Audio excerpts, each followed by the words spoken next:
Good morning and welcome to lesson 2 of de-stressing, decluttering, getting things done. And as I mentioned, I am basing this on the book Getting It Done by David Allen, which is over here. And you don't have to get this book. I had it and I like it. And but if you do get it, it's about $13 on the Kindle and maybe a little bit more on Amazon if you get the hard copy. David talks about that it's possible for a person to have an overwhelming number of things to do and still function with a clear head and a positive sense of relaxed control. And he said the methods all rely on a couple of key concepts. One is capturing all things that need to be doing now, later, someday, and big or small, but capturing them.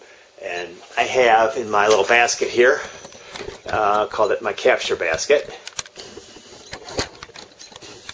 Right there. I already have in there a job description I printed out for a possible job, and there's some bills behind it and a couple other things. And I've got a few items on my treadmill, which I am about to use here.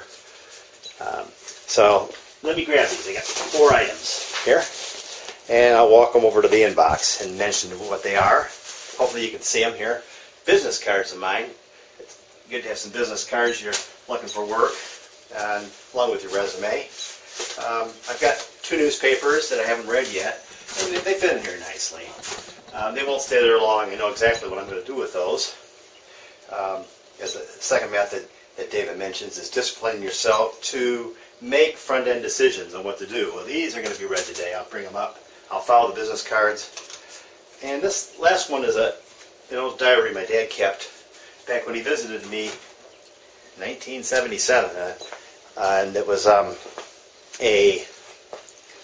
trip he took down when I was in the hospital for some minor surgery. And it was kind of interesting details. Then I'll file it away and maybe send it to my sister who wants some of the diaries that the family had. Okay. It's easy to have too many to-do lists, David mentions. Too much distraction and ineffectual personal organization systems. In this day and age that we have, that's easy. That inbox I probably have 2 or 3 others just like it. That are full. My email box on my computer is full. I have mail upstairs, and I am overwhelmed with it. As I said, my dad passed away last year, and I have his things to sort through yet, and more.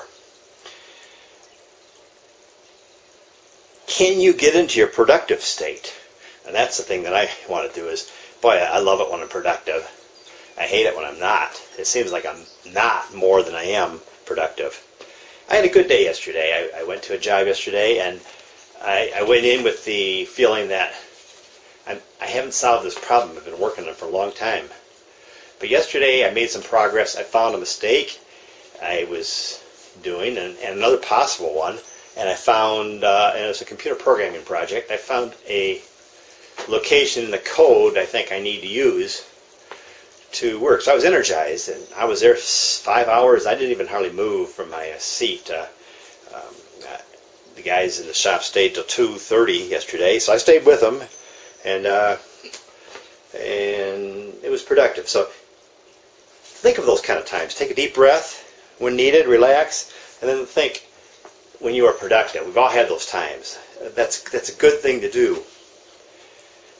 Principles of dealing effectively with internal commitments. We have all overextended ourselves, promising to do for this person, that person, bake cookies here, pick up somebody's kids here, emails to look at and answer. There's a basic requirement for managing commitments. First, if it's on your mind isn't clear. That's a key concept. Notice my box, how when you look at that, it might overwhelm you saying, my gosh, I got this to do and I only have an hour to do it. that might look overwhelming to some people. Some people might say, piece of cake. But at least it's not on my mind anymore. I've put all the things on there, and I'm ready to rock and roll and get on the treadmill. Second, he mentions you must clarify exactly what your commitments are, decide how to act, if anything, on this. So that's a big task to do, and we'll get into that. And then third, once all the actions are identified, keep reminders on this stuff. Like some of the things in the back that I may want to deal with or are going to take a little more processing, keep a little sticky notes or reminders on them saying, don't forget about this. And I think that'll be it for lesson 2. See you next time.